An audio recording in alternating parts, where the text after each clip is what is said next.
Okay, look, I think we'll make a start. Welcome everyone to this Making Public History's webinar on historians on Australian politics. It's auspicious timing for this webinar. I'm Al Thompson from Monash University and I'll be chairing tonight, working alongside a team of colleagues from the Making Public History's team. Making Public Histories is now in its 14th year. It's a partnership between History of Monash, the History Council of Victoria and Old Treasury Building. And my colleagues, Natalie Nguyen from Monash, Alicia Soretto from the History Council of Victoria and Margie Anderson from Old Treasury Building are helping out tonight behind the scenes and helping with the Q&A. Let me first start by acknowledging that I'm on Wurundjeri country, actually in the federal electorate of Cooper, named wonderfully after William Cooper, that really extraordinary 20th century Victorian Aboriginal, well, Australian Aboriginal activist. And pay my respects to elders past, present and emerging, and acknowledge that this has always been and will always be Aboriginal country unceded.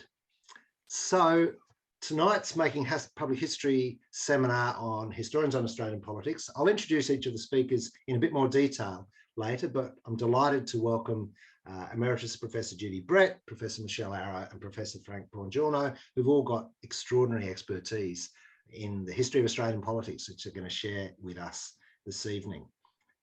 The Making Public History seminar series is really aims to talk about the ways in which history matter in our public life. And I can't think of a topic at the moment which is more relevant to Australian, in which history is more relevant to Australian politics. Now, the way these webinars work by now, after several years of webinars and so on, this will all be very familiar to you. In a webinar, you can only see the presenters and the hosts. Each of our speakers will speak for roughly 12 minutes, and then we'll have Q&A after each. And then we'll have a larger time of questions and answer at the end of the full panel when all three speakers will come together. If you've got any questions during the talks, please use the Q&A button that's at the bottom of your screen. Type in your question and my colleagues will be monitoring that and preparing those for raising the questions. The chat button you can use if you've got any technical issues. We can try and sort those out behind the scene, or if you just want to chat to each other as we're going, you can use the chat button. If anybody's internet, any of the speakers' internet gets slow or disrupted, we may have to continue with voice, but I think everything's working okay. I need to let you know that we're recording this webinar. It'll go up on the History Council of Victoria website and be available to you and to anyone else to watch down the track. And of course, keep your questions polite and respectful. And also, we'll assume if you ask a question in the Q&A with your name that you're happy for your name to be used. But if you prefer not to be, either say that or anonymise yourself when you put your question in the Q&A. And I think that's all I need to do at this stage. So I'm just going to stop sharing my slides. And if I could ask Frank, sorry, I've got to get my order right here. If I could ask Judy and Michelle to hide your videos. I'm delighted to be able to introduce Frank Bongiorno, who's a Professor of History at the Australian National University. Was the head of history there between 2018 and 2021 and has recently and appropriately completed a political history of Australia from earliest time to the present, due for release late in 2022. So here's a plug for Frank's book. But what Frank's going to talk about today, and I think it's timely and I'm fascinated, is on colonial and pandemic politics. What light can Australian political histories before 1901 shed on our present? So over to you, Frank. And Judy, if you could just mute your video. I can't do it. Okay, one of us will do that for you. Don't worry. Okay, thanks. Over to you, Frank. Terrific. Well, thanks very much, Alan. I'll also acknowledge that I am speaking from the lands of the Ngunnawal and the Ngambri people, and I pay my respects to their elders past, present and emerging. The election held last week was arguably the culmination of the most generally unsettling period in the life of the country since the Second World War. Australians don't normally talk of realigning elections in the way that is common in United States politics, but I think it's hard to miss the drama and sense of transformation surrounding this election. And I think that was also prefigured in some of the state elections, and in particular the Western Australian state election that we saw not all that long ago. A party on Saturday won an election with perhaps 32% of the primary vote, that's Labor. Its opponents, the Coalition, did a little better than that at about 35%, but the Coalition, or in this case really the Liberal Party, has been largely wiped out in 3 cities, Melbourne, Perth and Adelaide. It's depleted in Sydney and it's vulnerable for next time in Brisbane. The national primary vote is really now split into 3 roughly equal parts: Labor, Coalition and minor parties and independents. And but to see what's happened here, we need only go back to the 2016 and 2019 elections, where about 3 in 4 voters were still giving their primary vote to one of the old major parties, so the Labor, Liberal or the Nationals, and about just under 1 in 4 was giving it to minor parties and independents. And at that stage, that looked like a remarkable change from previous patterns, but we've seen a very radical shift even from 2019, whether it's going to be a part of an ongoing, continuing trend or a reaction to a short-term context, we don't yet know. The independents and minor parties have managed to translate their share of the vote into a large crossbench, which comprises independents, Greens, and indeed other minor parties. With probably just a single exception, that crossbench favours vigorous action on climate change, and there's a clear majority in both houses that supports an anti-corruption commission and stronger action on gender equity. I could multiply issues here. I won't go into all of them in detail. That's for another time. So look, what do I make of all this as a political historian? As Alf mentioned, I've recently finished a book that will be called Dreamers and Schemers, A Political History of Australia, that appears in November. And it tells a story of Australian politics stretching back to the earliest human habitation of the continent by Indigenous people through to last Saturday's election. Yes, I was fairly busy on Sunday reworking the conclusion. What I want to suggest today is that an understanding of 19th century political history in particular is indispensable in understanding what's happening to our politics. And I can only flag a few of the ways in which I believe that to be the case. But I want to make some connections, I think, between the kinds of political culture that emerged in Australia in the 19th century and what we're seeing at present. So look, in the first place, settler Australia was not a single political unit in the 19th century. It was several, and eventually it was 6. Today, I guess you could say we have 8 with the 2 territories, mainland territories. Now, I'm not going to labour this point today because others have already written and spoken eloquently on it, Judy Brett among them. But the COVID-19 pandemic issued a forceful reminder of the ways in which the states remain potentially powerful entities in the Federation. There was an elevation during the pandemic of state and territory political leadership, particularly of premiers and chief ministers, and I suppose one could add to that also those public servants, those chief health officers.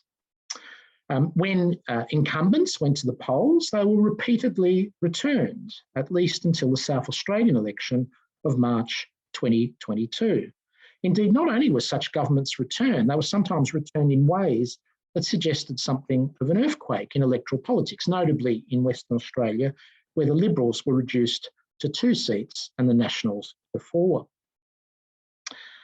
Now, the recent federal election has repeated the South Australian pattern of seeing the removal of a government from office. I think the spatially variegated nature of the voting, yet to be fully analysed, is still very evident. We have a very different picture in different parts of the country. I mean, the national swing at present looks to be around, some of my figures here are going to be a bit out because I'm relying obviously on an account that's still going on, but the national swing at present looks to be around 3.5% to Labor. It's a 2-party preferred swing. But Tasmania swung at 2% for the Liberals, and Western Australia toward Labor, by well over 10%. It was a swing of over 10% and delivered 4 extra seats. This sort of thing isn't unusual. Western Australia, in fact, swung to the Liberals back in 1972 when Gough Whitlam won. So this does happen, but I think we've seen a very stark example of that at this election. Victoria, where Labor already had a strong two-party preferred vote, has swung further toward that party. It's now just under 54% last time I looked, and Labor has well over doubled the number of seats that the coalition holds in Victoria. And in fact, it's knocking on the door of even more. A seat like Aston in the eastern suburbs went from a 10% margin to a 3% margin held by Ellen Tudge. In Queensland, although Labor gained a two-party swing of 5% from a low base, the two-party preferred picture is also almost a mirror image of Victoria. The coalition at 54% and Labor at 46%. So very different, obviously, from the situation in Victoria. Labor has failed to break through for additional seats in Queensland, and it lost 1 seat to the Greens. The Greens will win either 2 or 3 seats in suburban Brisbane, in inner city in suburban Brisbane. Now, it'll be tedious, I think, to continue this recitation. It's not really the point of my paper to do it. It's simply to make the point that if COVID issued a reminder of the resilience or even resurgence of state-based identities, the recent election has done very little to shift that trend. And I think this invites a reappraisal of what we mean when we talk about national politics. And I can see that going on already in the way in which history is being written at the moment. And I would refer particularly to Joan Beaumont's recent study of the Great Depression, a lot of it written under lockdown in Melbourne in 2020. And you can see there just how much emphasis she gives to differences between the states. And in fact, she makes a point of saying so right at the beginning of that book. Now, what of the shift against the major parties that we've seen last Saturday? Or put another way, the old two-party system or the 2.5-party system, if you want to take account of the Nationals in this. Now, the origin of Australia's modern party system is hard to pinpoint. Peter Loveday and Alan Martin famously developed the idea of the faction as the basic unit in colonial politics in New South Wales, and that was a concept that was applied to other colonies by other scholars in due course. In short, a faction was a shifting group of parliamentarians with a leader organised around relationships of patronage and loyalty. It preceded the formation of political parties, and in some respects, factions continued to operate even after political parties had emerged. What we now call pork barrelling helped to hold the whole show together. I mean, it basically depended very heavily on spending in local electorates as a way of shoring up support. Now, there were 2 critical moments of party formation before the 1890s that, if you like, began to supersede a faction system. One of those occurred in Victoria in the second half of the 1870s, especially around 1877, 1878, and the other occurred in New South Wales about a decade later at the 1887 election. Now, in each instance, organisations emerged that had many of the features associated with modern mass political parties: local leagues, central executives that exercised some degree of control over pre-selections, policy platforms, a degree of continuity too between elections. Now, broadly speaking, 2 sides contested elections. One of them won, one lost. You can see that the resemblances to where we are now. Now, as Sean Scalmer reminded us in his fine biography of the Victorian politician, Graham Berry, the National Reform and Protection League in Victoria was really the prototype for political parties, mass political parties in Australia, even though it didn't endure. It didn't really survive the even the early 1880s. In New South Wales in 1887, the emergence of free trade and protectionist parties would be of more enduring influence, as these would extend their presence into the new federal parliament in 1901. Now, Labor emerged in 4 colonies in 1890 and 1891, and in New South Wales, where it had the greatest initial impact, it won about 35, 36 seats in a lower house of 141. it turned a kind of formative or nascent two-party system into a three-party one. That pattern was translated into the federal parliament in 1901. Three parties, protectionist, free trade and Labor, before the fusion of free trade and protection in 1909 led to a two-party system of Liberal versus Labor. That would be moderated by the emergence of Country Party around the end of the First World War. But in the case of a nascent three-party, or rather a nascent three-party revival, which is what it could have been, was really nipped in the bud by the formation of a federal coalition in early 1923 by what was then called the Nationalist Party, a kind of predecessor of the Liberals and the Country Party. So you kind of had the promise or possibility of a three-party system, but it didn't occur because of the emergence of a coalition tradition. Now, the 2022 election has not destroyed the federal two-party system established in 1909. Although I think in the way that astronomers look in the sky for signs of how the universe will end, the recent election has provided us perhaps with a vision of how the old party system might eventually cease to be. The success of lower house independence, especially the Teal independence, I think returns us to an idea of political representation that was very strong in the 19th century, and it survived the formation of both factions and parties. This was just the concept of independence. Colonial politicians talked about independence all the time. It was one of their favourite words. Many parliamentarians emphasised that they were there not to align with this or that faction or even this or that party when they came along, but to exercise their independent judgment in the interests of their local electorate, their constituents. It was really an adaptation of ideas often attributed to Edmund Burke, in particular his address to the electors of Bristol. This notion of really a parliamentarian offering their judgment to electors. It's their judgment they're basically offering when they put themselves up to vote and when they head off to the parliament. Or to put all this more accurately, some colonial politicians saw themselves as independent gentlemen. Okay, so there was a strongly gendered aspect about this. In this world, politics was a struggle for mastery between white men who bore their political allegiances like standards on a battlefield.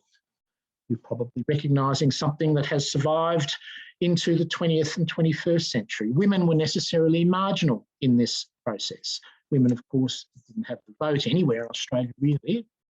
Occasionally they did vote briefly, but broadly speaking, no vote in colonial elections till the 1890s in South Australia. And indeed, even when that occurred, it was almost impossible to imagine them as practising politicians, at least until Vida Goldstone came along.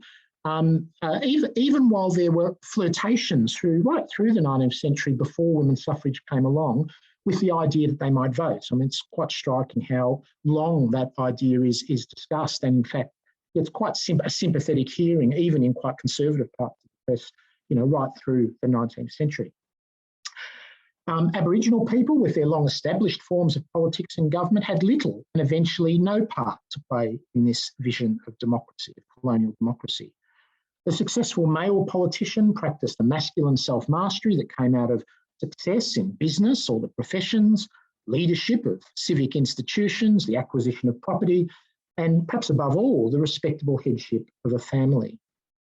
Political representation, and especially leadership, was also connected to bodily comportment, to physical stamina, oratorical skill, the capacity to keep in check potentially harmful passions, whether for money, sex, drink, food, or violence in word and deed. Excess would be tolerated, but it was seen as dangerous, the stuff of scandal, or at least of snide jokes and press satire. Charles Arrowsmith Bernays, an early historian of the Queensland Parliament, would write of the leading barrister and politician, Ratcliffe Pring, that, and I quote, "He did not disguise his belief that his chief mission in life was as a lady killer. His admiration for women and his passion for horses are well-remembered characteristics." It's hardly surprising in an atmosphere of clubby male ribaldry, where women and horses could be contemplated in the same breath, that colonial politics should be tolerant of male weakness and forgiving of men's sins. Our own politics, of course, has been rather like that too, and it's perhaps just a little less likely to remain that way in light of what happened last Saturday. Thank you. Thank you, Frank. It's wonderful. I'm going to invite my colleague Alicia Serrato now, who's going to chair the Q&A. Thanks, Al. Thank you, Frank, for taking us on that tour. And to anyone who's got a question for Frank, I invite you to pop it in that Q&A box on the bottom menu bar, and you can be anonymous if you wish. You just tick a button. But plenty of questions have come in for you, Frank, already.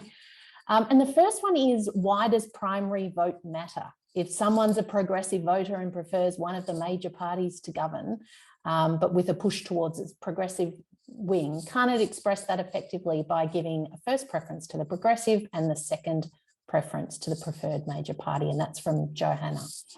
Yeah, and I think that's a really great observation, but it's also a very modern observation. I think it's an observation that reflects the ways that, you know, that the hold of the major parties on voters is loosening. And we have all sorts of survey statistics that tell us this. And one of my favourites is that, you know, until not very long ago, about 7 in 10 voters said that they voted for the same party basically through their life. So, you know, they'd be asked, who did you vote for at this election? Is it, you know, the same as the party you voted for at previous elections? They said yes, about 7 in 10. At the last election in 2019, it was 4 in 10. And that means that you're absolutely right. You've got all sorts of strategic voting going on where people think, oh, I think that independent or that Green has a better chance of winning, and so they'll switch their votes.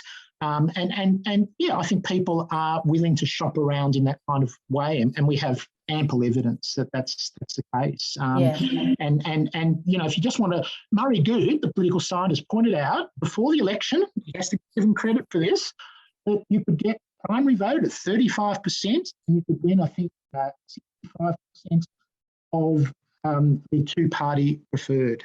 So, you know, we've had this system a long time now, and people know how to use it. Yeah, absolutely. And I think that our next question comes from Deb, and I think, you know, sort of it's connected in some way, and perhaps connected to what Judy's going to talk about in our next section. But Deb says, could this 1/3 share each of the vote not be a reaction to a short-term phenomenon, as you asked, but rather a stored-up reaction to a longer-term change, perhaps fostered by Howard from 96? Yeah, look, we don't know yet. I mean, I think there's no doubt there's a longer-term shift where just an increasing number of voters for the lower house, I mean, there's a slightly different story for the Senate. I think people have voted independent. Well, certainly they voted for minor parties there for, you know, a very long time, and have voted for different parties in the two houses. But just focusing on the House for the moment, I think there is a long-term trend. There's no doubt about that people have been more willing to vote for independents and minor parties in House of Representatives elections. And what we don't know yet is whether that shift from, well, it's basically about 1 in 4 in 2019 to what looks like about 1 in 3 is an amazing shift in 3 years. We don't know whether that's a kind of a response to some sort of, you know, current climate or context, or whether that's going to continue. We just don't know yet, and that's the great thing about history, isn't it? We you know, we don't know. It's contingent on so many things, and so we just have to wait and see. And we're watching that unfold, aren't we, right now? Absolutely. And I've been told we've got time for one more question. I can see our History Council chair, Peter McPhee's, on a lecture tour of regional New South Wales, and he was saying, you know, it really reinforced to him the importance of another divide, not just between the cities, but between capital cities and the regions. So would you say, you know, is that a generalisation which holds across the long term in Australian history, that sort of the divide between region and city, capital cities? Yeah, I mean, it's pretty clear that Labor's strength at this election, for instance, and the Greens' strength, of course, too, it's very much in a number of metropolitan centres.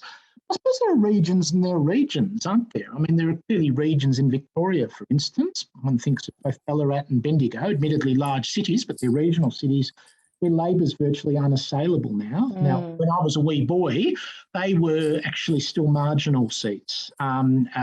which would in fact be held by the Liberals from time to time. So, there are very old traditions and patterns of Labor having rural support and winning country seats. It won one back in 1906. I mean, it has won country seats, but I think it looks increasingly like Labor's strength is going to be very much concentrated in the metropolitan areas, and it continues to have weaknesses in regional Queensland, which is obviously very.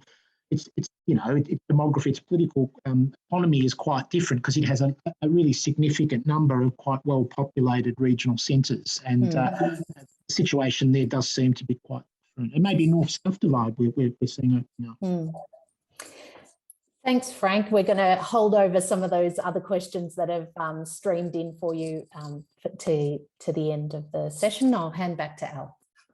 Yeah, thanks very much. And I just need to, Judy, can you unmute, can you put your video back on, Judy? Certainly. Didn't work. Ask to start video. Here we go. You should get a request now, Judy. And Frank, if you could, here we go. Lovely. Okay. Great. Thanks, Judy. I'm delighted to welcome Judy Brett. Judy's an emeritus professor and political historian of Australia, who's taught politics and political history at La Trobe until retirement in 2012. She's written extensively on the history of the Liberal Party, including an award-winning biography of Alfred Deakin, and her most recent book, Doing Politics, Writing on Public Life, in 2021. And she's currently working on a biography of the feminist activist, Beatrice Faust. Judy's going to talk about from Robert Menzies' Forgotten People to Morrison's Quiet Australians. And I'm really looking forward to this. Over to you, Judy. Okay, thanks. And I guess after what happened on Saturday, the question is really what happened to Menzies' Forgotten People that night. So anyway, let's go back to 2019 when Morrison attributed victory to the Quiet Australians. Howard, before that, had pitched his appeal to the men and women of mainstream Australia whose political voice has been too often ignored, battling to get ahead or just to survive. So even further back, we've got Robert Menzies' Forgotten People, whose quiet, family-centred lives were being overlooked in 1942 when he made that radio broadcast by a Labor government that was focused on winning the war. It wasn't really just about Labor, it was also, the war was making it very hard for people to have a sense of their own private lives. Now, when Menzies used that term in 1942, it didn't have the political significance it's since acquired. In fact, he never used the term again. In 1945, when he started the new Liberal Party, along with others, it was more important to set out the core beliefs of the new party in a philosophy and a party platform than to hone its rhetorical appeals. But since then, as the ideological identities of both major parties have blurred and voter alignment has loosened, the constructing of a distinctive rhetorical identity has been more urgent. And I think the media have leapt on this, which is why we get this repetition of the forgotten people, the Howard battlers, the Quiet Australians. So the question I want to ask is, how similar are Morrison's Quiet Australians to Howard's battlers and Menzies' Forgotten People? First, the similarities. And the question I think that I want to address is about rhetoric as much as it's about demography, or more, about how Liberal leaders project their followers and the symbolic resources they're drawing on in those rhetorical appeals. Well, first, the similarities. Each of these is being implicitly contrasted with noisy minorities who get all the attention. Quiet, ignored, forgotten. The message is the same, and there's an edge of grievance in that message. But also the same are the virtues, as responsible people working hard to provide for their families, to get ahead and to secure their well-deserved retirements. A neat fit then is posited between their economic virtues and aspirations and the Liberal Party's own promise of smaller government, lower taxes and careful economic management. And this was on full display in the 2019 campaign. It was much less on display this year, partly because of the stupendous amount of spending that the coalition government did and the way in which they ran up the deficit and the debt that the country's now carrying. So it was much harder for them to argue for the virtues for their financial rectitude. The re-elected coalition government, though, you remember in 2019, Morrison told the juvenile Liberals that he would give a fair go to those who have a go, for those who make a contribution and don't just seek to take. Now, when they're pressed, Liberals do accept the need for government-provided services, but they've always been more committed to equality of opportunity than to equality of outcome. The praise for those who contribute and have a go always implies a bunch of lazy takers, whether they're named or not. Robert Menzies called them leaners in contrast to the lifters, and Joe Hockey repeated that in 2013. These are the lifters who keep society going. And it's a core Liberal Party belief that individuals should be encouraged to look after themselves and rewarded for their effort. Now, it's not just the self-congratulatory appeal of seeing oneself as a contributor that gives this pattern its power. It's also the anxieties it evokes, the anxieties of the never-ending demands of the needy, with the government as their agent, and that these demands that they'll make on the resources that you need yourself to support yourself and your family. Labor's tax and spend, Bill Shorten's hand in your pocket. This idea that Labor will always be taking more off you. So during the 2019 campaign, Morrison didn't make any overt attacks on government-provided services. Instead, what he did was project a world of scarce resources, and this happens again this year, with individuals and families competing with each other to get ahead, and a modest tax refund to reward their effort. He made them anxious and uncertain about what life would be like under a Labor government. Now, he tried this again in 2022 and it didn't work. Virtues come in sets. There are the virtues of being independent and looking after yourself that I've just been talking about, and there are the virtues of compassion and looking after others. We each strike a balance between these two, and we shuttle back and forth between them as we try not to be too hard and unforgiving, yet also to protect ourselves from fraudsters who will play on our sympathy and get under our guard. Peter Dutton's been the coalition's specialist in hard-heartedness, ever alert to the way asylum seekers might try to game the system, self-injuring, for example, to get medical exemptions, coming in the back door from New Zealand. And I think what we've seen with the election of Albanese as our new Prime Minister is a shift in the virtue set to the virtues of compassion and looking after others. Albanese very much presents himself in terms of those virtues, promising to look after everyone, that no one will be left behind. And as well as that, there's the pathos of his ever repeated story about his origins in public housing with the single mum.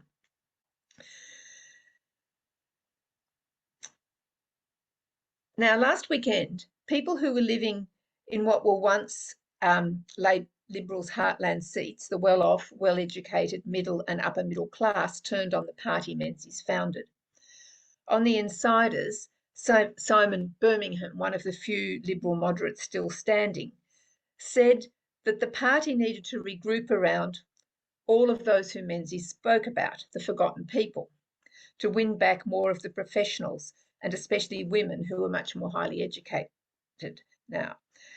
Here, Birmingham was pointing to another set of attributes to the Liberal Party's historical support: their occupational status and their higher levels of education. But I think he's missing a crucial aspect of the class defection that we saw.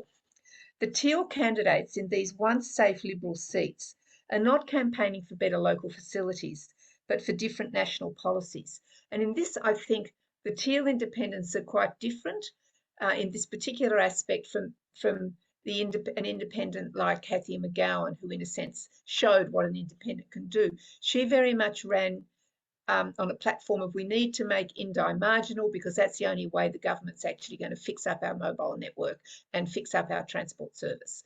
They're very much more like the sort of 19th century independence that Frank was talking about, where and particularly in the 19th century, when the country had, was very settlement was just beginning and infrastructure needed to be built, where the success of the local candidate very much depended on the facilities he could get into his electorate. Now, that's not really what these independents were about at all. I mean, if I can't get a swimming pool in Cooper, I can just get in the car and drive to Wills and go to the Brunswick swimming pool. You know, that it's just not doesn't have the same salience.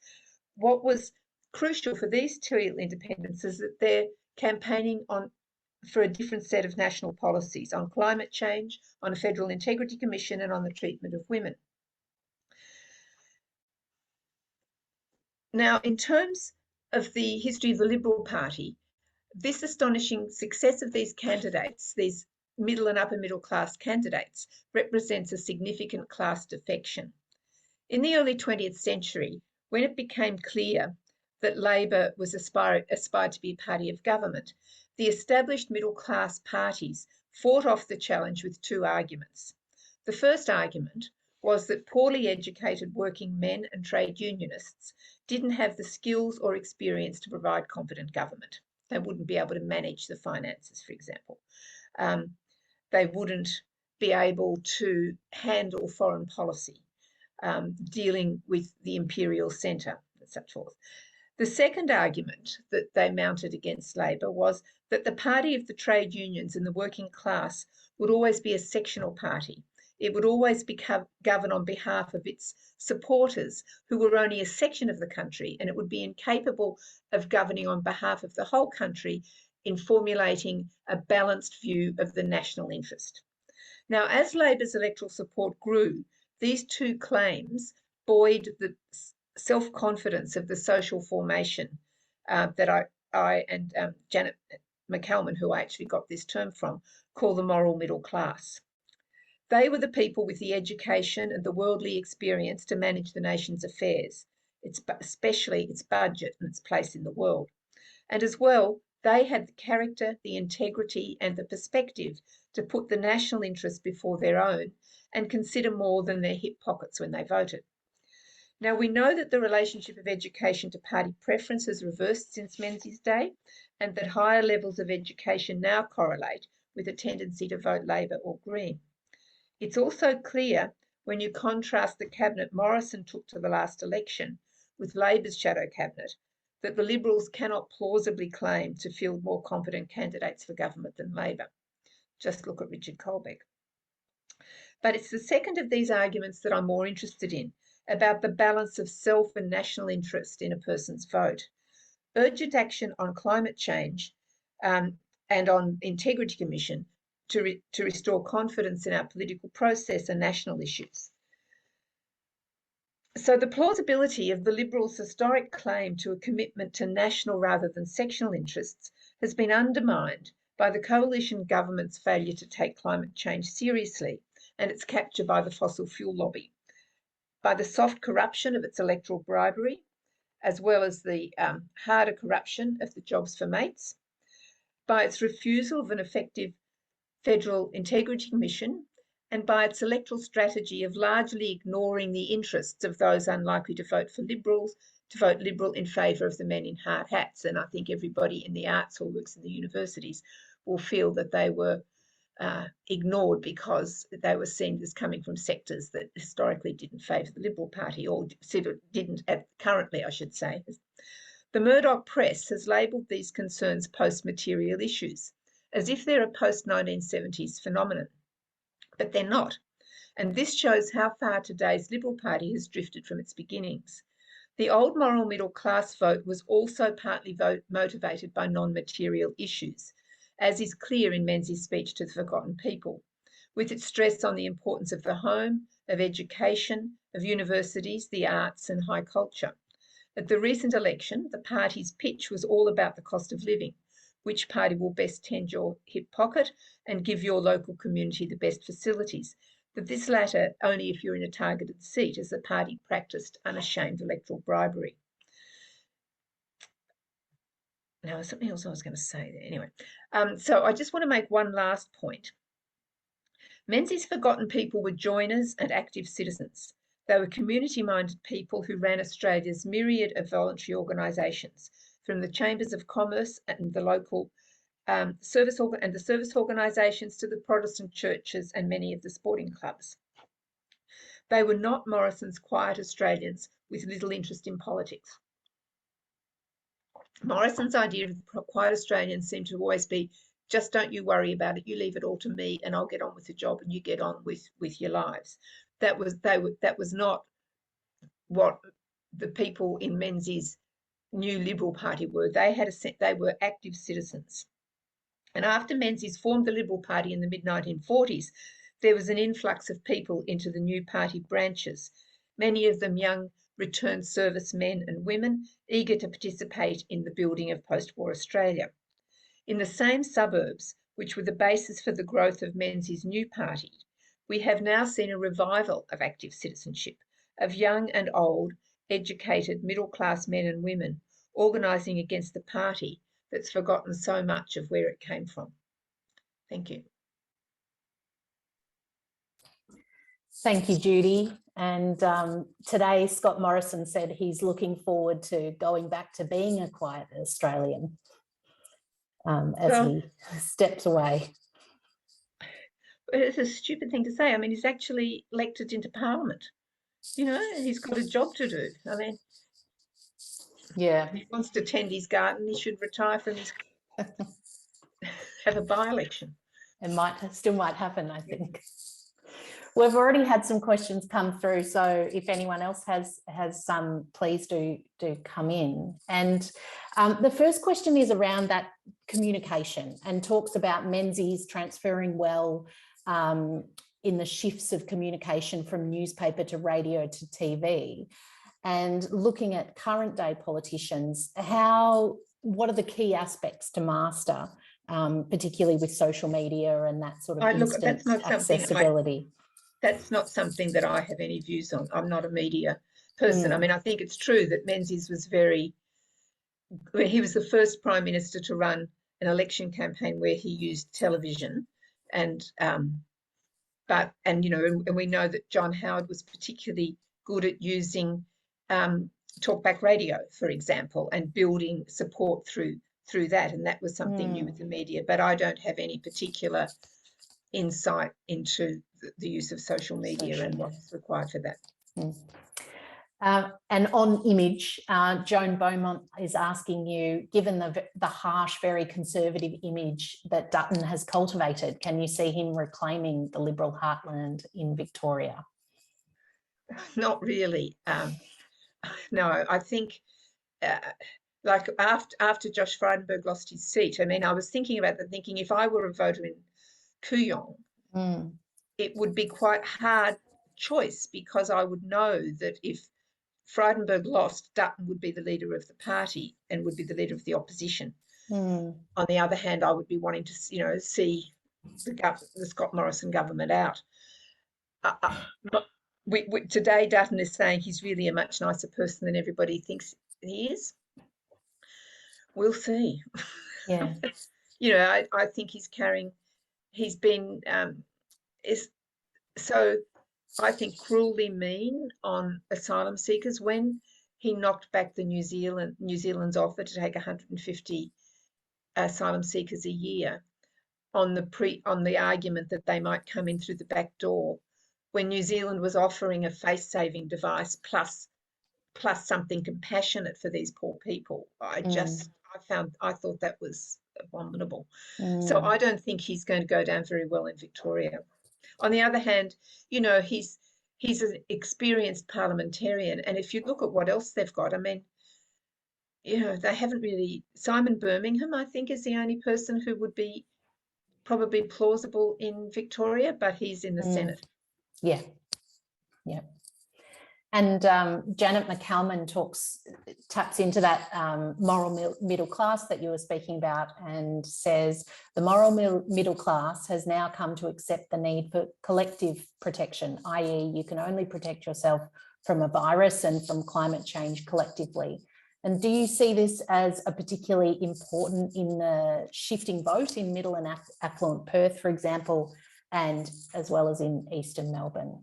So I noticed that Janet had I thought, an interesting point on Facebook, where she said that the medical profession has been radicalised in many ways by their experience of the pandemic, and noting that 6 doctors have been elected into this new parliament, that they were seeing, I guess, the effects of the Morrison government's slowness in actually realising the urgency, you know, the danger that of the pandemic and the urgency with which we needed to respond, and also I think seeing the consequences of a running down of public provision. Yeah. And we've got time for just one last question. And Miles asks, what has been a more powerful rhetoric, Menzies' Forgotten People or Chifley's Light on the Hill? Oh, that's an interesting question, because big note myself, but like before I published my book on Menzies' Forgotten People, the Liberal Party didn't talk about it. They've never been very good at their own history, and so, you know, it's given them a way of thinking about where they've come from. And since then, David Kemp has, you know, published a book on it, and they've reissued the speech, and they refer to it all the time. And it's actually, like, when I was thinking about it today, you know, I said, okay, it's got the virtues of independence, and it's got some rather nasty imagery about society's losers, but it's also got in it particularly in the praise of the way in which the middle class support the institutions of higher learning and value culture, something which projects a very different sort of party from what I think the rather Philistine party that we've now had, particularly since John Howard, where being interested in high culture and university educated people have been somehow seen as elites and attacked. Well, I'm going to invite Al back, and thank you very much, Judy, for answering as many questions as we could get to. Thank you, Judy, and I'll invite Michelle to rejoin us. And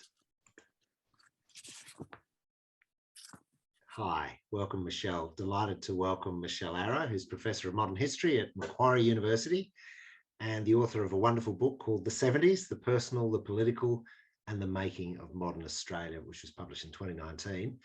And Michelle's going to talk about teal T-shirts and high-vis vests, very hard to say that quickly, gender in the 2022 election. Over to you, Michelle. Thank you very much, Al. And I have some PowerPoint slides. So I'm going to share these, and with any luck, they will all work. Okay. Everyone can see that. I'm presuming that they're all working. And perfect. Thanks. All good, Michelle. Fantastic. Great. Look, thank you so much to the History Council of Victoria for inviting me to be part of this seminar. And I want to begin by acknowledging that I am speaking to you today on the lands of the Wallumattagal people of the Darug Nation. And I'd like to pay my respects to elders past and present, and of course to any Indigenous people who are here with us this evening. So yes, there's the topic of my my paper. I'm going to come back to both the teal T-shirts and the high vis vests. My most recent book, The 70s, emerged from a long immersion in the archival records of the Royal Commission on Human Relationships. The Royal Commission was an initiative of the Whitlam government, which was in effect an exercise in making the personal political, echoing the very famous women's liberation movement slogan of that era. Many of the Whitlam government's actions on women had been prefigured by the women's electoral lobby's canny use of a candidate survey of women's issues during the 1972 campaign. And were able to demonstrate very forcefully that women were a constituency to be reckoned with, as they urged Australian women to think well before you vote. And of course, the appointment of Elizabeth Reid, who you can see in the other half of the slide there, was one of the outcomes of the women's movement's engagement with the Whitlam government. So in that book, I was especially interested in what happens when an activist movement like women's liberation engages with government much more closely. And I was really interested to find out how women were recognised as citizens in new ways. And this is part of a larger project that I'm also working on with Lee Boucher, Robert Reynolds and Barbara Baird, which is kind of looking at the ways that the making of claims to rights and protections in that kind of language of intimate experience has really transformed Australian citizenship since the late 1960s. So we're looking from abortion and claiming the right to abortion right up to the passage of same-sex marriage in the mid-2010s. Now, all of this is a preamble to explain why I became so obsessively interested in the ways that so-called women's issues have played out in Australian politics over the last few years. Now, much of this will be quite familiar to you. The COVID-19 pandemic had a disproportionate impact on women, both at home and in the workplace. And these are just two of the amazing graphs from the Grattan Institute's report on the impact of women on the pandemic. The 2020 COVID recession hit women workers far harder, and the Morrison government's COVID recovery prioritised men, not women, best symbolised by the fact that free childcare was the first pandemic measure to be wound back. And then the government's women problem that was already apparent in the humiliation of Julie Bishop in the 2018 leadership spill and the bullying of female MPs like Julia Banks became a headline issue in February 2021, when Brittany Higgins alleged that she had been sexually assaulted in a minister's office in Parliament House by a fellow staffer. And she was inspired to do this by the appointment of Grace Tame as Australian of the Year in Grace Tame's speech. Allegations were soon made against other men in the Liberal Party, including the Attorney General, Christian Porter. And the March for Justice crystallised the anger that many women felt about the treatment of Higgins and other women. And it made Higgins and Tame very powerful voices and symbols for leadership and change ever since. We can see that the LNP's treatment of this allegation really marked the moment that many women voters turned away from the government. And this graph from a Roy Morgan poll illustrates that quite powerfully and very forcefully. Now, because they've had three leaders in their time in office, it's quite easy to forget that the coalition government has had a women problem or a problem with female representation for quite a long time. Abbott's first cabinet had only one woman, Julie Bishop, who served as a loyal deputy to both Abbott and Turnbull before she left Parliament before the last election. Since 1999, Australia's Parliament has become less, not more representative of women. And this is largely down to the lack of women in the LNP's ranks. And I think this is really important. This is where we see a lot of the kind of election result of 2022 beginning to play out. In 1993, both parties had around 12% of their MPs, of female MPs. The ALP introduced quotas, and before the last election, I don't quite know how the figures are after this election, after the last election, they had 40% of their MPs were women. The Liberal Party, on the other hand, relied entirely on merit. They increased their female representation to just 26%.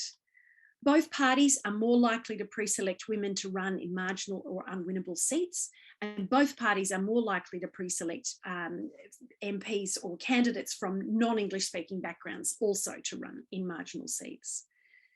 It's also clear that merit in the LNP is highly gendered. In 2021, Julia Baird reported on an unreleased internal LNP report investigating their lack of female MPs and found that many of the issues women dealt with in the 1970s were still apparent. There was a pre-selector bias against women of childbearing age, and women reported that they were still seen as what they called team makers or supporters of men. Many MPs, male MPs, tended to groom male staffers as their replacements, and there was also evidence of bullying of women. This report was buried and never released publicly. And it's clear that the party has paid a very high price for their inaction on this issue.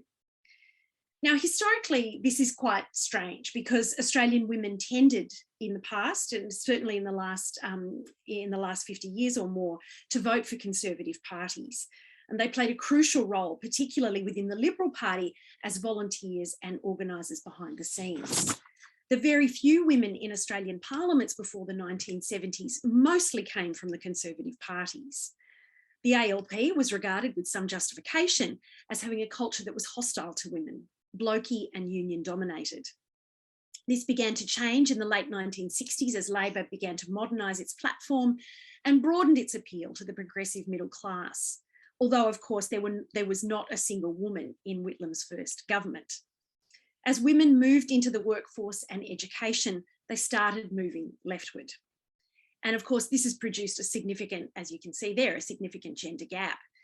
The gender gap in voting for the two major parties has waxed and waned, but at the last election, the Liberal Party received the lowest number of votes from women since 1987. More women than men voted for Labor in 2019. And according to a Roy Morgan poll just before the election, women were far more likely to support the ALP over the coalition, to the tune of 58 to 42. So that's quite a significant gender gap. I want to spend the rest of my discussion talking about two groups of women who I think played a critical role in this election result. The first are the working and middle class women who are the Labor Party's most reliable base. The second are the disaffected Liberal and Liberal-leaning women who both spearheaded and powered the Teal independence. So first to the Labor women. Ingrid Matthews astutely observed that the Labor Party was speaking to women throughout its campaign, but burned by the misogyny directed at Julia Gillard, it spoke in a whisper, not a roar. Many commentators noted that Albanese modelled a different kind of masculinity to that of Morrison. He was less combative, more collaborative, and made a point of emphasising care, aged care, Medicare, childcare. And this image on the right was shared by a Labor MP just after the Labor opposition's budget reply. Albanese was often photographed with women and babies or in childcare centres, compared to Morrison, who engaged in a number of workplace stunts. While Morrison vied for the votes of men who might vote Labor, the so-called tradie vote that had delivered him government in 2019, Albanese focused on women, not just in his presentation, and of course here being interviewed by Grace Tame in Style magazine was a particularly targeted ploy for young women. Labor focused on childcare, on implementing the rights at work findings on sexual harassment, on a pay rise for low-paid workers. It was a feminist platform without ever being explicitly labelled as such by the ALP. And it was telling, I think, that Julia Gillard only spelled it out in the final days of the campaign when she said, "What I want to see for this country is a government that cares about, values and includes women. And I know that a government led by Albo will do precisely that." Now, of course, the real stars of this campaign, and certainly the story that everyone's completely excited about, I think, are the independents. They emerged throughout 2021, incensed by the Morrison government's failures on climate, anti-corruption and gender equality. And for the most part, the city-based independents all have something in common. They're all professional, progressive white women, economically centrist, socially progressive. Now, in an alternate universe, most of these women could have been Liberal Party moderates had the party not worked so hard to alienate them. In the early 2000s, John Howard famously dismissed Liberal-leaning women who disliked the party's policies on refugees and social issues as doctors' wives. Anne Henderson noted that these women were regarded as having, quote, enough money to afford a conscience.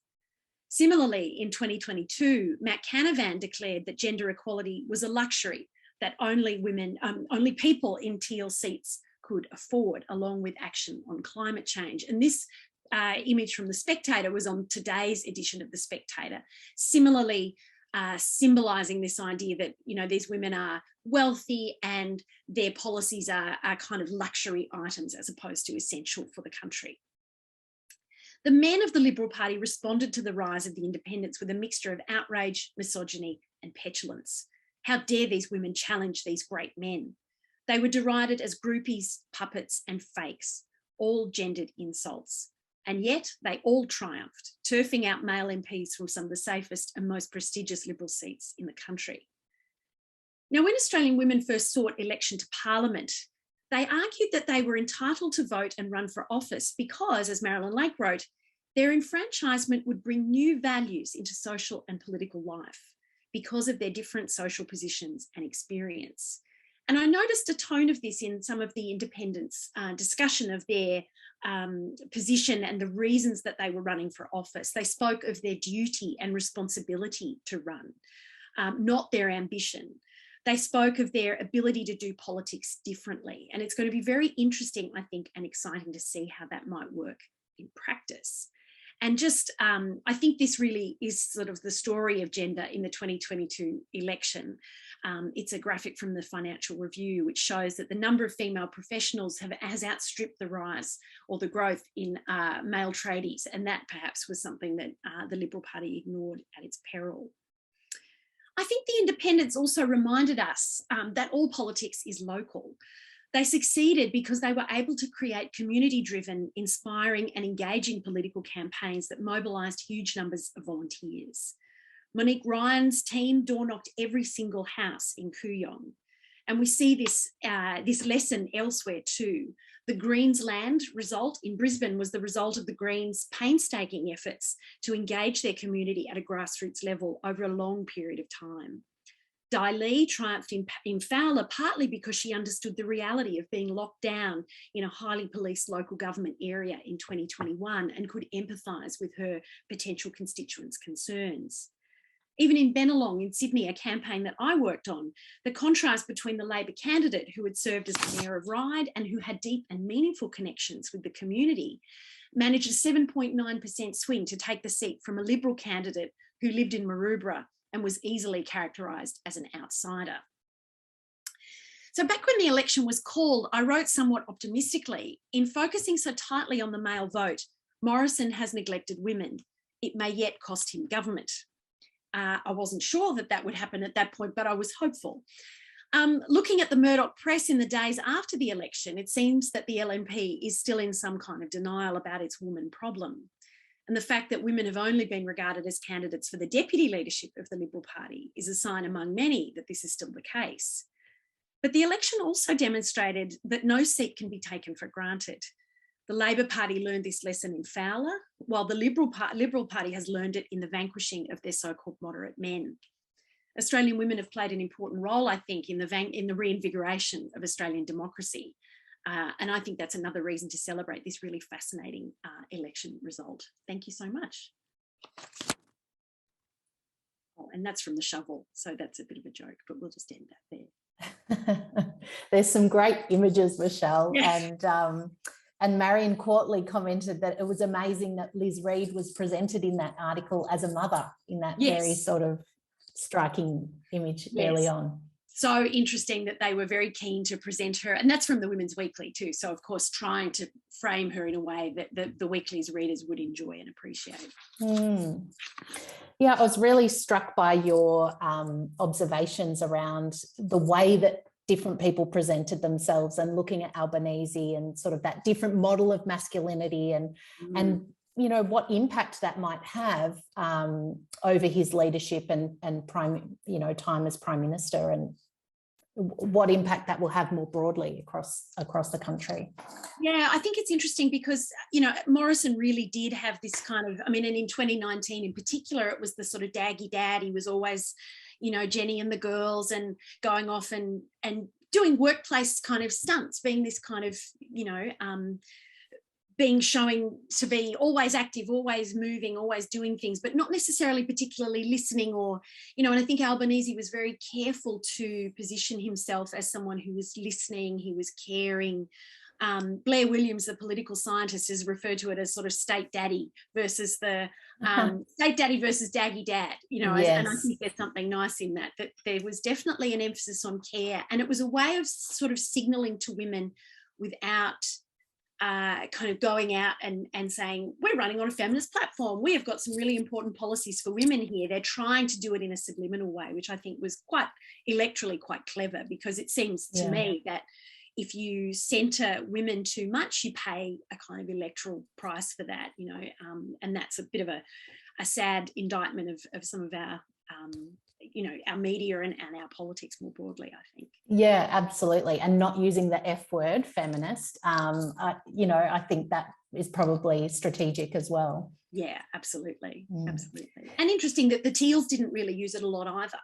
You yes. know, it really was a kind of subterranean current, the way that the Liberal men were criticising these women in gendered terms. But the women were, it was more in their presence and their actions and their achievements that they spoke of feminism rather than in an overt way, which I think is interesting. And that, again, that timing of Gillard, you know, coming right at the end of the campaign, you know, I was struck by it in the moment as well, you know, where that timing was very much, I suppose, icing, you know, on top of the cakes, so to speak. I mean, people know, I mean, you know, she's very popular among women, but really alienating among men. And so I think they didn't want to do that until right at the very end of the campaign and you know, kind of send that message in case anyone hadn't quite worked it out. But I do think by that point, everyone had worked out what was going on and how they were differentiating themselves. And Janet McCalman's pointed out that Monique's fans in that Hawthorn Town Hall picture were at least half male, a lot older, a lot were granddads, and really worried about climate change and sort of finding a way to take action. Yes, no, absolutely. I mean, I'm not at all suggesting that gender was the only motivating issue. And in fact, I don't think it was the main motivating issue, but I think it was the issue that motivated those women to think about running, you know, in a lot of ways. That the sort of March for Justice, the kind of final straw argument, the kind of I have to do this because I don't, you know, I'm kind of condoning the behaviour that's been on display. Yes.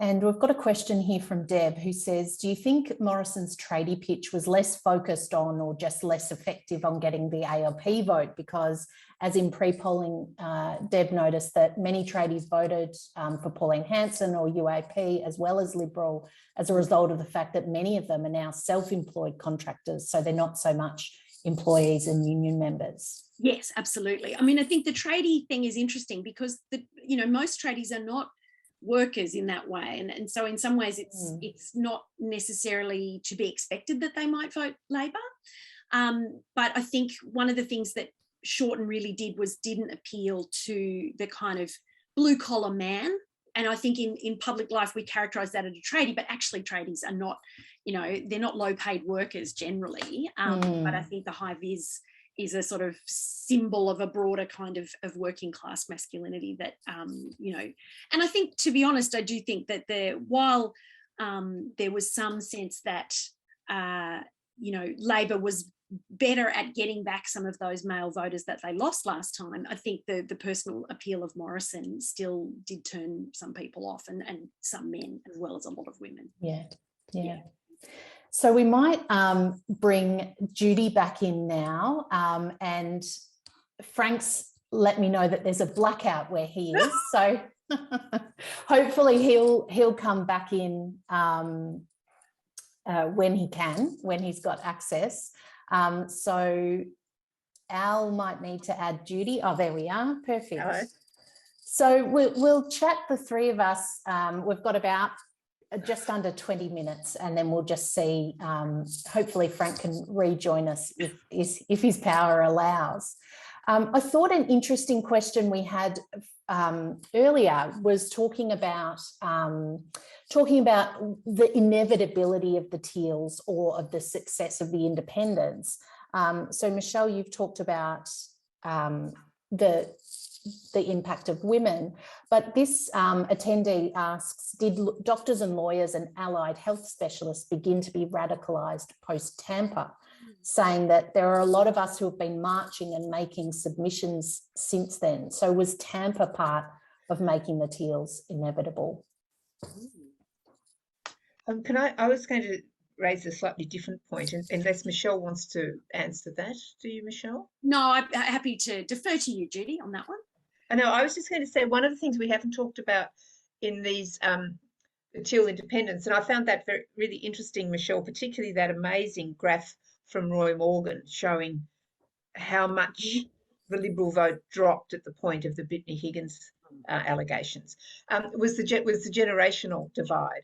Because if we look at Kooyong is the federal electorate with the highest proportion of under, I think, I'm not quite sure what it is, I think it's under 30 or under 35, you know, so young voters were also flocked to the Teal candidates, I think, in those inner urban seats, because the old men of the Liberal Party were not really supporting them. I mean, there's a way in which at various points, and I think we saw it in Australian history in the early 60s, politics lags social change. So you've got these people, you know, but there was Menzies still in Prime Minister in 1963, born in the time of Queen Victoria, you know. So I think I've felt for a while there was something similar happening, particularly with the coalition. And so I think there was a generational shift, you know, that's going on that the Liberal Party has been pretty oblivious to, actually. Frank, you've joined us despite a blackout. Yes, can you hear me? We can hear you. You look a little ominous. Yeah, no, everything's cut out here, I'm afraid, but I'm on my phone. So thanks for soldiering on. Yeah. We've got a question here saying in some electorates, up to 9% of electors voted for One Nation or the UAP, but without electoral success in the House of Representatives. Are these now Menzies' forgotten people, and which party might try to win them back? Can I just say, just because Menzies used the word forgotten, you know, they might be forgotten people, but they're not Menzies' forgotten people. You know, they were middle-class home-earning professionals. You know, what we're talking about with the, you know, people who thought they were at the centre of the social world. The fact he called them forgotten, they were not people who felt themselves, that they were not marginalised people. What we're talking about with the UAP and One Nation is a quite different sort of social grouping of people who feel that the way in which who feel left behind by social change, resentful of it. Some of it's regional. Some of it, I think, also has to do with the anti-vaccination. I was doing a little bit of pre-polling, and I had quite a long talk to the young guy who was handing out for the UAP. And basically it was anti-vax, you know, that had drawn him to the UAP. He'd been a Labor voter. He'd lost his job in COVID. He'd worked in the events industry, I think probably in motorsport. And then because he wouldn't get vaccinated, he'd then lost the next job he got. So I think Clive Palmer used that, and I mean, it will be interesting to see whether that issue fades in terms of the amount of sort of emotion that's in it. But I think that boosted the protest vote that we got with Clive Palmer and One Nation. I had a similar experience, similar thing, a Labor voter who was handing out, you know, former Labor guy who was handing out how to votes for the UAP, and he eventually voted Labor in our booth. We had a chat to him, and he was like, "Oh, you make a good point." But again, the vaccine mandates was the big thing for them, and I think that because during the election campaign, everyone was running dead on the question of COVID. Nobody was talking about it. It was, you know, there were the death rates and the case rates were going up every day. Nobody was talking about it at all. And I think that really took some of the wind out of their sails. And I sort of, you know, I think unless they can come up with something that's similarly motivating to a lot of people. And also Palmer, he's tried it twice now, and whether he will try a third time. He spent a lot of money this time and failed to get it. Well, I think maybe one Senate seat. You know, I think that was interesting too, but it was clearly an anti-vaxxer thing, whereas I think Hanson is slightly different, although obviously pulling from the same pool of voters. We've got a question here touching on, we haven't talked about the Greens so much in tonight, and there's a question from Peter here saying, Judy, you talked about compassion as a differentiator between modern Liberals and Labor, and yet one might see the drift of votes from Labor to the Greens as being driven by a desire for compassion on issues such as climate change, refugees, foreign aid, free education, and less emphasis on strong military defences. But overall, the Greens vote seems to be stuck on about 12%. Is that the ceiling on how many Australians are willing to prioritise compassion for others? No, I don't think so at all. I mean, I think that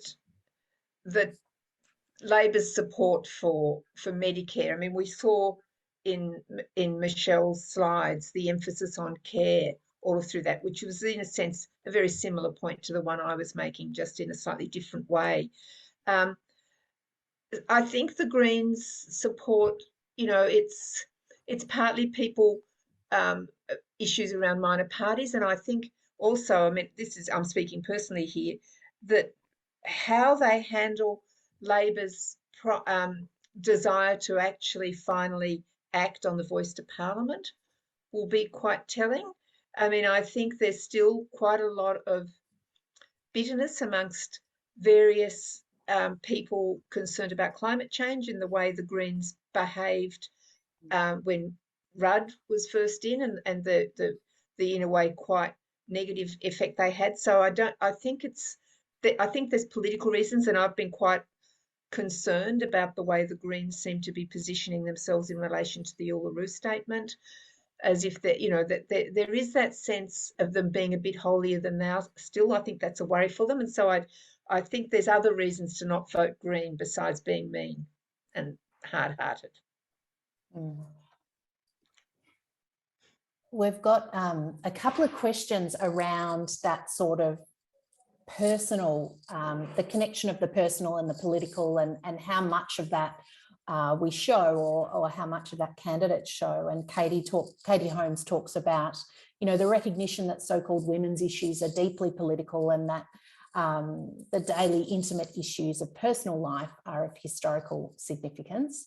But specifically, one of our attendees has talked about Zoe Daniels, who was sort of framed as a mum and a runner, coming in as the independent in Goldstein. And for many years, women felt they had to hide their personal selves to get ahead in their careers. Otherwise, they wouldn't be seen as serious workers. How do you see Australian feminism changing as a consequence of this election, or perhaps who we're used to seeing in front of us? That's a really great question. I mean, I think one of the things that's most striking about the independents is that they are all, their virtue, the kind of one of the chief virtues they're able to sell to the electorate is they are highly skilled professionals who have had success elsewhere and who are bringing that success to the Parliament. And so they're not running for ego. They're not running because, well, I've always wanted to be a politician and I've made it from staffer to, whatever. They are running as an ex-journalist, a paediatrician, Olympic athlete. They're extraordinarily talented. They're the sort of women that, political parties would love to have as their candidates. And of course, the fact that the Liberal Party was not able to attract these women, who mostly, I think, are probably right of centre. They're not, kind of far right on the Liberal Party. They would be Liberal moderates. Not all of them, but most of them. I think that's quite extraordinary. And I do wonder if I think one of the things about Julia Banks that was quite interesting is she kind of talked about, she had been, worked in corporate Australia. And when she got to Parliament House, she was really struck by how a lot of the kind of habits of corporate life and the ways that corporate Australia manages gender and manages other things just didn't exist there. And I do wonder if there'll be some, attempt to, well, certainly I think that the Labor government has assured us that they are going to pass all the recommendations of the Rights at Work report, including the positive duty to prevent sexual harassment, which is a huge, that will be a really important move. And I do think that for the Labor Party, the sorts of things that they're promising are really, I think, they're not corporate feminist, initiatives. They are very much moves that will improve the lives of a great deal of working women of all kind of backgrounds. Whether the Teals are on board with some of the things like expansion of funding to aged care and, all that kind of sort of more social democracy things, I think is going to be interesting. But I do think the diversity is really important in terms of their backgrounds, and I think that will be an improvement to the Parliament. I mean, apart from anything else, the Liberal Party now only has 6 women in the House of Reps, I think. So, it's just as well there's some more women coming into the Parliament from elsewhere. And I think I would add to that, and this is not in a sense about their gender, but that they're not political staffers. They're not people who were in the political clubs at university and then went into somebody's office. And so I think that there's also been a sense that those sort of people, both men and women, I mean, I think it was one of Julia Gillard's problems, that they have not, we've had far too many of them, and that they haven't necessarily been serving the Parliament well. And because to notice, the independent senator in ACT who's won, I mean, he's some sort of sports person, I think. But you know, Yes. you know how little I follow sport. But you know, he's come in as someone who's not a political staffer. You know, Yes. not come from the political machine. Could I come in there, Alicia? Go, Frank. I'm probably completely in the dark now. You are, but that's okay. Yeah, look, I think, you know, Michelle's point about the political parties would love to have them. I don't know if I entirely agree with that, actually, because I think that I more agree with Judy's point that the political parties have actually established these really narrow career paths. And I was very struck by a comment that Simon Holmes à Court made in February in his speech at the National Press Club, where he says that these candidates don't need to go into politics to be successful because they're already successful. Yeah. I think that is very striking and points to a problem of public leadership. The political parties have really struggled to produce effective public leaders. I mean, there are some, of course, there are people of talent within the political parties, but you know, I've been very interested in the way in which the Australian of the Year award has clearly been used by the National Australia Day. It's a committee council, I can never quite remember, to really promote certain types of public leadership that, in fact, we don't find within mainstream political parties. And I think that a part of the teal phenomenon has been very much around providing alternative forms of public leadership among people who, as Michelle and Judy have both said, are already successful, have already distinguished themselves in some other sphere of public life. I think too, just quickly, there's a broader lesson to be learned there, isn't there, for all the parties about, I mean, as you said, Frank, they've got their own career paths, but really candidate choice is so crucial, and choosing good candidates that can turn an election. As I said, in Bennelong, the experience was totally a good candidate achieved a big swing and unseated a guy who was not a very good candidate. You know, I mean, I just think the parties really need to pay a lot of attention to who they choose, because as we saw with Christina Keneally and Fowler, a bad candidate, they don't have to, didn't have to re-elect her, and they chose not to. And so I just think that's a broader lesson for all parties. It is, and really interestingly, the choice a few years back of Jed Carney to contest that it's Cooper, isn't it? That's my electorate. I mean, that clearly has headed off the Greens at the pass, because she is a very able and attractive candidate, including among cohorts who would otherwise be attracted to the Greens. And I think that to some extent, the Labor Party has learned some of the lessons of that, but they still have, as we've seen, obviously in Fowler, they still have many lessons to learn. Yeah. Frank, we've got a question specifically for you from Emily, who says, a friend observed to me that the teal wave shows that we are a light progressive nation. We like things like ICAC, but we're not up for significant redistribution. What are your thoughts? Yeah, look, I'd agree with that. And I think this is a point that, Michelle's made very forcibly in this forum, that, when we look at the Teals in particular, those independents, it isn't a program of economic redistribution at all. If we want to look at policies that, that do have a redistributive aspect, we need to go back to the Labor Party, I'm afraid, folks, right back to the party that's most identified with those sorts of policies. And we certainly see it in the most ambitious and I think the most expensive of the commitments they've made in this campaign, and that's childcare.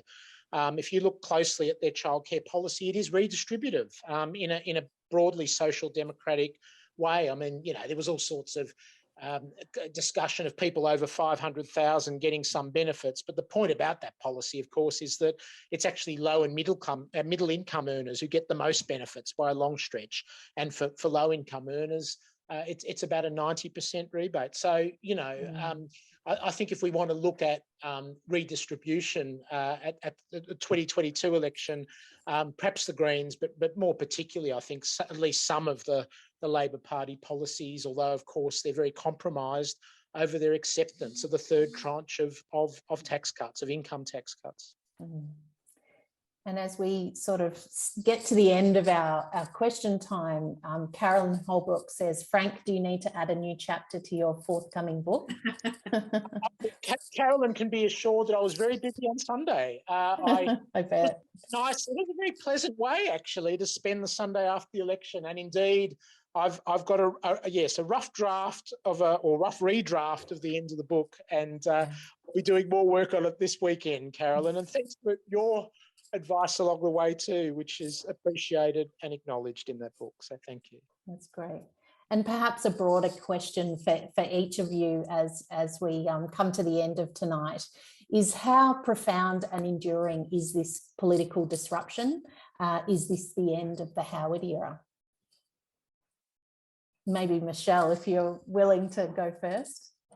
Look, I was thinking about this on the day and explaining to some of my younger booth workers who we were working together that, you know, I've had 2 election night Labor victories in my adult life, my voting life, which was 1993 and 2007.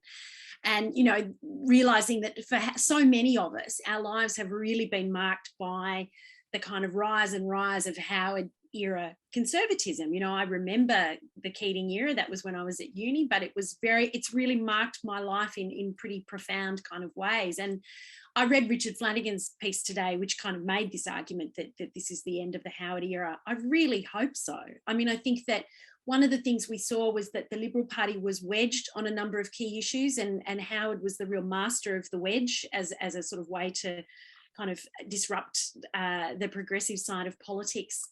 I think that this will be a parliament that has to take meaningful action on climate change in a way that, you know, they now have a mandate to do that, surely, you know, because between the Teals and everyone else. So we still haven't seen much about Labor's plans to rebuild public institutions, and that's something that I'm very concerned about, because they really have suffered under the Howard era and then under the kind of Abbott government. But we can remain hopeful, I think, that will take place. So obviously refugees is still become it's a bipartisan sort of approach, more or less, on that. And I would like to see that could be dismantled, but we just don't know yet. But I think it's lovely to think that might be the case. Thanks, Michelle. How about you, Judy?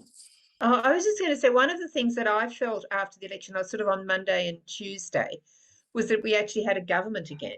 I mean, that Howard, we certainly had a government under Howard, but for the last 3 years, and really since Abbott, we haven't had an effective government. Whatever you think about the policies, we've had a sort of vacuum. I mean, and it became under Morrison, he wasn't even calling the parliament. He called it the absolute minimum that he could.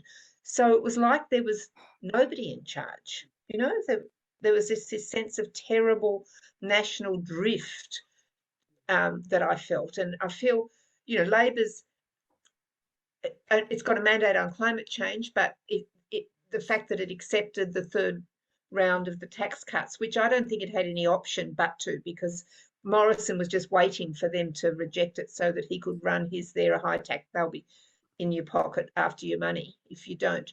But it's meant that it's going to be very hard for them to do some of the things that they would want to do. But what I'm hoping is Albanese is pretty strategic, and that it would be in his interests to give the Teal candidates and the various independents some wins, so they consolidate in those old Liberal seats, and hopefully then the coalition will be out for at least that, you know, that Labor will just get another term and be able to bring out a more overtly social democratic set of policies. That's my wish, hope. Thank you, Judy. And any final words from you, Frank? Thanks, Alicia. Yeah, look, I agree with everything that's been said there. I'm very encouraged, I think, by the fact that there's talk of reinvigorating public administration and the public service. I think that the vaccination program in particular showed really some serious deficiencies in the capacity of federal government to deliver services, and I'm encouraged by Labor's emphasis on that. I love the fact that we're going to get a parliament that I think is going to start looking much more like Australian society, with the increase in Asian Australian voices, the increase in Indigenous representation, and others too. I mean, it looks a more diverse parliament, and of course the issue of gender, with particularly via the Teals.